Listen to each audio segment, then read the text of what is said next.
Hi ಮಕ್ಕಳೇ, ವೇದಾಂತ ಕರ್ನಾಟಕ ಚಾನೆಲ್ಗೆ ಸ್ವಾಗತ. ನಾನು ನಿಮ್ಮ ಮ್ಯಾಥಮೆಟಿಕ್ಸ್ ಮೆಂಟರ್ ವೈಷ್ಣವಿ.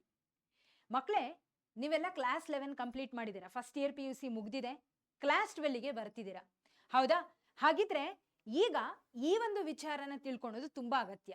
ಏನಪ್ಪ ಅದು ಅಂದ್ರೆ, ಕ್ಲಾಸ್ 11th ಅಲ್ಲಿ ಅಂದ್ರೆ ನಮ್ಮ ಫಸ್ಟ್ ಇಯರ್ PUC ಅಲ್ಲಿ ಮ್ಯಾಥಮೆಟಿಕ್ಸ್ ನ ಬಗ್ಗೆ ನಾನು ಹೇಳೋದಾದ್ರೆ, ಸ್ಪೆಸಿಫಿಕ್ ಆಗಿ ಮ್ಯಾಥಮೆಟಿಕ್ಸ್ ಅಲ್ಲಿ ಕೆಲವೊಂದು ಚಾಪ್ಟರ್ಗಳು ಖಂಡಿತ ನಾವು ರಿವೈಸ್ ಮಾಡಲೇಬೇಕು, ಅದನ್ನ ನೆನ್ಪಿಟ್ಕೊಳ್ಳೇಬೇಕು. ಯಾಕಪ್ಪ ಅಂದ್ರೆ ಆ ಚಾಪ್ಟರ್ಗಳೆಲ್ಲ ಕ್ಲಾಸ್ 12 ನಮ್ಮ ಸೆಕೆಂಡ್ ಇಯರ್ PUC ಅಲ್ಲಿ ಬರ್ತಕ್ಕಂಥ ಮ್ಯಾಥಮೆಟಿಕ್ಸ್ ಸಿಲೆಬಸ್ ಅನ್ನ ಕಲಿಯೋದಕ್ಕೆ ತುಂಬಾನೇ ಹೆಲ್ಪ್ಫುಲ್, ಹಾಗೆ ಒಂದ್ ರೀತಿ ಬೇಸ್ಮೆಂಟ್ ಅಂತ ನಾನು ಹೇಳ್ಬೋದು. ಹಾಗಿದ್ರೆ ಅಂಥ ಚಾಪ್ಟರ್ಸ್ಗಳು ಯಾವ್ದ್ಯಾವ್ದು ಅನ್ನೋದನ್ನ ಇವಾಗ ನಾವು ತಿಳ್ಕೊಳ್ಳೋಣ. ಹಾಗೆ ಅದನ್ನ ರಿವೈಸ್ ಮಾಡೋದು ಕೂಡ ಅಷ್ಟೇ ಇಂಪಾರ್ಟೆಂಟ್ ಆಗಿರುತ್ತೆ. ಖಂಡಿತ ಇದನ್ನ ಈಗ ಯಾವ ಚಾಪ್ಟರ್ಸ್ಗಳ ಬಗ್ಗೆ ನಾನು ಹೇಳ್ತಿದ್ದೀನಲ್ಲ, ಇದರ ಒಂದು ರಿವಿಷನ್ ಅನ್ನ ಖಂಡಿತ ನಾನು ನಿಮಗೆ ಮಾಡಿಸ್ತೀನಿ. ನಮ್ಮ ವಿಜಯ ಸೀರೀಸ್ ಏನಿದೆ ಅಲ್ಲ, ಆ ಒಂದು ಪ್ರತಿನಿತ್ಯ ಡೈಲಿ ಲೈವ್ ಸೆಷನ್ಗಳಲ್ಲಿ ನೀವು ಜಾಯಿನ್ ಆಗ್ತಾ ಹೋದ್ರೆ, as and when it is required, ಯಾವೆಲ್ಲ ಕ್ಲಾಸ್ 11 ಕಾನ್ಸೆಪ್ಟ್ಗಳು ನಿಮಗೆ ಅವಶ್ಯಕತೆ ಇದೆನೋ ಅದನ್ನ ನಾನು ನಿಮಗೆ ರಿವೈಸ್ ಮಾಡಿ ಅದ್ರ ಬಗ್ಗೆ ತಿಳಿಸ್ಕೊಟ್ಟೆ ನಾನು ಚಾಪ್ಟರ್ ಅನ್ನ ಕಂಟಿನ್ಯೂ ಮಾಡೋದು. ಅದ್ರ ಬಗ್ಗೆ ಚಿಂತನೆ ಬೇಡ. ಬಟ್ ನಿಮಗೆ ತಿಳಿದಿರಬೇಕು ಯಾವೆಲ್ಲ ಚಾಪ್ಟರ್ಗಳಿಗೆ ತುಂಬಾ ಇಂಪಾರ್ಟೆನ್ಸ್ ಇದೆ ಕ್ಲಾಸ್ 11th ಅಲ್ಲಿ ಅನ್ನೋದು. Okay, fine. ಅದರಲ್ಲಿ ಮೊದಲನೇದಾಗಿ ಬರುವಂಥದ್ದು ಸೆಟ್ಸ್ ಚಾಪ್ಟರ್. ಮಕ್ಕಳೇ, ನಿಮಗೆ ಅನ್ಸ್ಬೋದು, ಮ್ಯಾಮ್ ಸೆಟ್ಸ್ ಚಾಪ್ಟರಾ, ಇದನ್ನ ನಾವು ಫಸ್ಟ್ ಇಯರ್ PUC ಅಲ್ಲಿ ಕಲ್ತ ಮೇಲೆ KCET ಅಲ್ಲಿ ಇದ್ರ ಕ್ವಶನ್ ನೋಡೋದು, ಇದನ್ನ ಯಾಕೆ ಮ್ಯಾಮ್ ಸೆಕೆಂಡ್ ಇಯರ್ PUC ಅಲ್ಲಿ ಕಲಿತೀವಿ ಅಂತ ಅಂದ್ರೆ, ಖಂಡಿತ ಸೆಕೆಂಡ್ ಇಯರ್ PUC ಅಲ್ಲಿ ಸೆಟ್ಸ್ ಚಾಪ್ಟರ್ ಕಂಟಿನ್ಯೂ ಆಗೋದಿಲ್ಲ ಮಕ್ಕಳೇ. ಆದ್ರೆ ಇದರಲ್ಲಿ ಇರ್ತಕ್ಕಂಥ ಕೀ ಕಾನ್ಸೆಪ್ಟ್ಗಳು ಖಂಡಿತ ಅಪ್ಲಿಕೇಬಲ್ ಇದೆ. ಯಾವ ಚಾಪ್ಟರ್ ಅಲ್ಲಿ? First chapter relations and functions ಅಲ್ಲಿ ಸೆಟ್ಸ್ ಚಾಪ್ಟರ್ ಅನ್ನ ನೀವು ಕರೆಕ್ಟ್ ಆಗಿ ಕಲ್ತಿದ್ರೆ ಅದರ ಪ್ರಾಪರ್ಟೀಸ್ ಗಳನ್ನ ನೀವು ಅಲ್ಲಿ ಅಪ್ಲೈ ಮಾಡಬೇಕಾಗುತ್ತೆ. ಓಕೆ, ಅಂದ್ರೆ ಬೇಸಿಕ್ ಆಗಿರುವಂತಹ ಸೆಟ್ಸ್ ಚಾಪ್ಟರ್ ನ ಬೇಸಿಕ್ ನಾಲೆಡ್ಜ್ ನಿಮಗೆ ಇರಲೇಬೇಕು.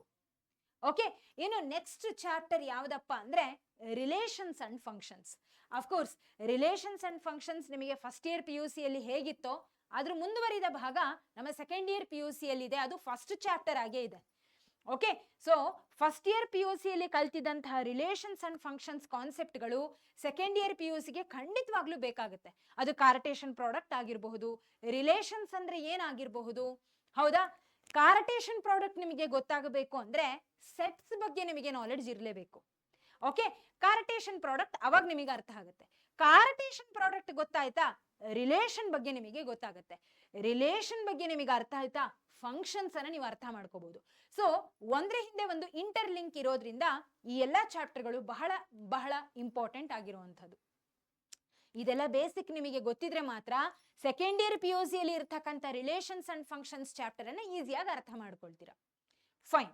ಇನ್ನು ನೆಕ್ಸ್ಟ್ ಚಾಪ್ಟರ್ ಯಾವ್ದಪ್ಪ ಅಂದ್ರೆ ತುಂಬಾನೇ ತುಂಬಾನೇ ತುಂಬಾನೇ ಇಂಪಾರ್ಟೆಂಟ್ ಆಗಿರುವಂತದ್ದು ಮಕ್ಕಳೇ, ಸ್ಟಾರ್ ಮಾರ್ಕ್ ಹಾಕಿ ಹೇಳ್ಬೇಕು ನಾನು ಇದನ್ನ, ಸ್ಟಾರ್ ಮಾರ್ಕ್.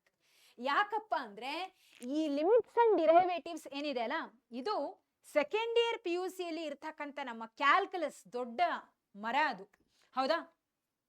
ನಮ್ಮ ಕಂಟಿನ್ಯೂಟಿ ಡಿಫರೆನ್ಷಿಯಬಿಲಿಟಿ ಆಗಿರಬಹುದು, ಇನ್ನು ಇಂಟಿಗ್ರೇಷನ್ ಆಗಿರಬಹುದು, ಅಪ್ಲಿಕೇಶನ್ ಆಫ್ ಡಿರೈವೇಟಿವ್ಸ್ ಆಗಿರಬಹುದು, ಅಪ್ಲಿಕೇಶನ್ ಆಫ್ ಇಂಟಿಗ್ರಲ್ಸ್ ಆಗಿರಬಹುದು, ಡಿಫರೆನ್ಷಿಯಲ್ ಈಕ್ವೇಶನ್ ಆಗಿರಬಹುದು. ಎಲ್ಲ ಕ್ಯಾಲ್ಕುಲಸ್ ಭಾಗವನ್ನ ನೀವು ಚೆನ್ನಾಗಿ ಕಲ್ತ್ಕೋಬೇಕು ಅಂದ್ರೆ ಮೊದಲು ನಿಮಗೆ ಬುನಾದಿ ಗಟ್ಟಿ ಇರಬೇಕು. ಆ ಬುನಾದಿ ಯಾವ್ದಪ್ಪ ಅಂದ್ರೆ ನಮ್ಮ ಫಸ್ಟ್ ಇಯರ್ PUC ಅಲ್ಲಿ ಇರ್ತಕ್ಕಂಥ limits and derivatives chapter.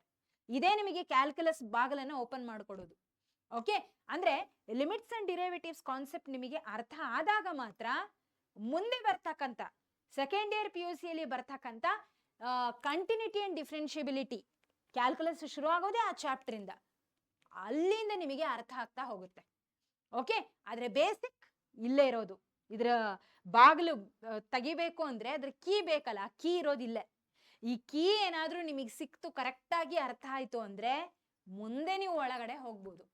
Okay, ಹಾಗಾಗಿ limits and derivatives first year PUC ಅಲ್ಲಿ ಏನಿದೆ ಅಲ್ಲ, ಅದು ಬಹಳ ಬಹಳ ಬಹಳ ಅಗತ್ಯ. ಅಷ್ಟೇ ಅಲ್ಲದೆ ಮಕ್ಕಳೇ, ಈ ಎಲ್ಲಾ ಚಾಪ್ಟರ್ಗಳು ನಾನು ಏನ್ ಹೇಳ್ತಿದ್ದೀನಲ್ಲ, ಇದು ಸೆಕೆಂಡ್ ಇಯರ್ PUC ಗೆ ಇಂಪಾರ್ಟೆಂಟ್ ಅಷ್ಟೇ ಅಲ್ಲದೆ, ಬೋರ್ಡ್ ಪಾಯಿಂಟ್ ಆಫ್ ವ್ಯೂ ಇಂದ, ಬೋರ್ಡ್ ಪರ್ಸ್ಪೆಕ್ಟಿವ್ ಇಂದ ಇಂಪಾರ್ಟೆಂಟ್ ಅಷ್ಟೇ ಅಲ್ಲದೆ ನಿಮ್ಮ KCET ಗೂ ಅಷ್ಟೇ ಇಂಪಾರ್ಟೆಂಟ್, ಹೌದಾ? ಇವೆಲ್ಲ ಚಾಪ್ಟರ್ಸ್ KCET ಯಲ್ಲೂ ಬರ್ತವೆ, ಹೌದಾ? ಮ್ಯಾಮ್ ಇದಷ್ಟೇನೆ ಬರೋದು ಇಲ್ಲ, ಬೇರೆ ಚಾಪ್ಟರ್ಸು ಬರ್ತವೆ. ಆದ್ರೆ ಇವುಗಳಿಗೆ ಯಾಕಪ್ಪ ಸ್ಪೆಸಿಫಿಕ್ ಆಗಿ ನಾನು ಇದ್ರ ಬಗ್ಗೆ ಮಾತಾಡ್ತಿದ್ದೀನಿ ಅಂದ್ರೆ ಇದು ಬೋರ್ಡ್ಸ್ ಸೆಕೆಂಡ್ ಇಯರ್ PUC ಬೋರ್ಡ್ಸಿಗೂ ಬೇಕಾಗತ್ತೆ, ಈ ಒಂದು ಕಾನ್ಸೆಪ್ಟ್ಗಳು KCETಗೂ ಬೇಕಾಗತ್ತೆ. ಓಕೆ, ಸೊ ಎಲ್ಲದಕ್ಕಿಂತ ಹೆಚ್ಚಿಗೆ ಆಗಿ ಈ ಎಲ್ಲಾ ಚಾಪ್ಟರ್ಗಳು ಕ್ಲಾಸ್ 11 ಚಾಪ್ಟರ್ಗಳು ನಿಮಗೆ ಬೇಸಿಕ್ ಆಗಿ ವರ್ಕ್ ಮಾಡುತ್ತೆ. ಯಾವುದಕ್ಕೆ? ಕ್ಲಾಸ್ 12 ಅಲ್ಲಿ ಇರ್ತಕ್ಕಂಥ ಚಾಪ್ಟರ್ಸ್ಗಳಿಗೆ. ಹಾಗಾಗಿ ಇವುಗಳು ಬೇಕೇ ಬೇಕು. Okay, so limits and derivatives ಅಂತೂ ನಾನು ಅವಾಗಲೇ ಹೇಳಿದ ಹಾಗೆ ಕ್ಯಾಲ್ಕುಲಸ್ ಪಾರ್ಟಿಗೆ ಬೇಕೇ ಬೇಕು. ಫೈನ್. Next probability. ಈ ಪ್ರಾಬಬಿಲಿಟಿ ಅಂತೂ ನಾವು ಕ್ಲಾಸ್ 11 ಅಲ್ಲಿ ಕಲ್ತಿದ್ ಅಲ್ವೇ ಅಲ್ಲ, 9th ಇಂದನೇ ಕಲಿತಾ ಬರ್ತಿದೀವಿ. ಸೊ ಈ ಪ್ರಾಬಬಿಲಿಟಿ ನಮಗೊಂದು ರೀತಿ ಪ್ರತಿ ವರ್ಷ ನಮ್ಮ ಹಿಂದೆ ಬರ್ತಿರುವಂತಹ ಒಂದು ಚಾಪ್ಟರ್, ಬೆನ್ನತ್ತಿದ ಬೇತಾಳ ತರ. ಓಕೆ, ಆದ್ರೂ ಕ್ಲಾಸ್ 11 ಅಲ್ಲಿ ಕಲ್ತಿರುವಂತಹ ವಿಷಯಗಳು ಕ್ಲಾಸ್ 12 ನಿಮಗೆ ಕಂಟಿನ್ಯೂ ಆಗುತ್ತೆ. ಹಾಗಾಗಿ 11th ಅಲ್ಲಿ ಏನು ನೀವು ಪ್ರಾಬಬಿಲಿಟಿಯನ್ನು ಅರ್ಥ ಮಾಡ್ಕೊಂಡಿದ್ರಿ, ಆ ಪ್ರಾಬಬಿಲಿಟಿ ಕಾನ್ಸೆಪ್ಟ್ಗಳು ನಿಮಗೆ 12th ಮುಂದುವರಿಯುತ್ತೆ, ಬೇಕಾಗುತ್ತೆ ಕೂಡ. ಸೊ ಇದನ್ನು ಕೂಡ ನೀವು ರಿವೈಸ್ ಮಾಡೋದು ಅಗತ್ಯ. ಅಂಡ್ ನೀವು ಅನ್ಬಹುದು ಮಕ್ಕಳೇ ಮತ್ತೊಮ್ಮೆ, ಅದೇನು ಅಂದ್ರೆ ಮ್ಯಾಮ್ ನೀವು ಇಷ್ಟೆಲ್ಲ ಹೇಳ್ತಿದ್ದೀರಾ, ನಮಗೆ ರಿವೈಸ್ ಮಾಡಬೇಕು ಕರೆಕ್ಟು, ಆದ್ರೆ ಎಲ್ಲ ಮರೆತು ಹೋಗಿದ್ದೀವಿ, ನೀವೇ ಸ್ವಲ್ಪ ರಿವೈಸ್ ಮಾಡಿಬಿಟ್ರೆ ಅನುಕೂಲ ಆಗುತ್ತೆ. ಕರೆಕ್ಟಾ? ಖಂಡಿತ ನಾನು ರಿವೈಸ್ ಮಾಡಿಸ್ತೀನಿ. ನಾನು ಅವಾಗಲೇ ಹೇಳ್ದ ಹಾಗೆ ನೀವೆಲ್ಲರೂ ಕೂಡ ವಿಜಯ್ ಸೀರೀಸ್ ಅಂತ ಏನು ಫ್ರೀ ಲೈವ್ ಬ್ಯಾಚ್ ಅನ್ನ ತೆಗ್ದಿದ್ದಾರೆ, ಓಪನ್ ಮಾಡಿದ್ದಾರೆ, ಅದು ರನ್ ಆಗ್ತಿದೆ, ಆಲ್ರೆಡಿ ಶುರು ಆಗಿದೆ ಕ್ಲಾಸಸ್ಗಳು. ನೀವೆಲ್ಲರೂ ಕೂಡ ಆ ಲೈವ್ ಸೆಷನ್ ಅನ್ನ ಜಾಯಿನ್ ಆಗಿ ಅಲ್ಲಿ ಪಾಠ ಮಾಡುವಾಗ ಲೈವ್ ಅಲ್ಲೇ ನೀವು ಏನೇ ಡೌಟ್ಗಳಿದ್ರು ಕೇಳಬಹುದು. ಹಾಗೆ ಇದಕ್ಕೆ ಬೇಕಾಗಿರುವಂತಹ ಎಲ್ಲ ಕ್ಲಾಸ್ 12ಗೆ ಬೇಕಾಗಿರುವಂತಹ ಯಾವುದೇ ರೀತಿ ಫೌಂಡೇಶನ್ ರಿಕ್ವೈರ್ಮೆಂಟ್ ಇದ್ದಾಗ, ಅಂದ್ರೆ ಕ್ಲಾಸ್ 11th ಇಂದು ಫೌಂಡೇಶನ್ ಕಾನ್ಸೆಪ್ಟ್ಗಳು ನಿಮಗೆ ಕ್ಲಾಸ್ 12ಗೆ ಬೇಕಾಗಿದೆ ಅಂದ್ರೆ ಅದನ್ನ ಹೇಳೇ ನಾವು ಮುಂದೆ ಹೋಗ್ತೀವಿ. So you can make use of the series. All right ಮಕ್ಕಳೇ, ಸೊ ಇದಿಷ್ಟು ಚಾಪ್ಟರ್ಸ್ಗಳು ತುಂಬಾ ಇಂಪಾರ್ಟೆಂಟ್ ಆಗಿರುವಂಥದ್ದು ಅಂಡ್ ಮಸ್ಟ್ ಅಂಡ್ ಶುಡ್ ನೀವು ರಿವೈಸ್ ಮಾಡಿ ಕ್ಲಾಸ್ 12ಗೆ ಬರಬೇಕು. ಆಲ್ ರೈಟ್, ಸೊ ಹಾಗಿದ್ರೆ ಮುಂದಿನ ಒಂದು ವಿಡಿಯೋದಲ್ಲಿ ಮತ್ತೊಂದು ಕಾನ್ಸೆಪ್ಟ್ನ ಬಗ್ಗೆ, ಮತ್ತೊಂದು ವಿಚಾರದ ಬಗ್ಗೆ ಡಿಸ್ಕಸ್ ಮಾಡೋದಕ್ಕೆ ನಾನು ಬರ್ತೀನಿ. ಅಲ್ಲಿವರೆಗೂ take care everyone, have A great day. ಮತ್ತೆ ಸಿಗೋಣ. ಧನ್ಯವಾದಗಳು.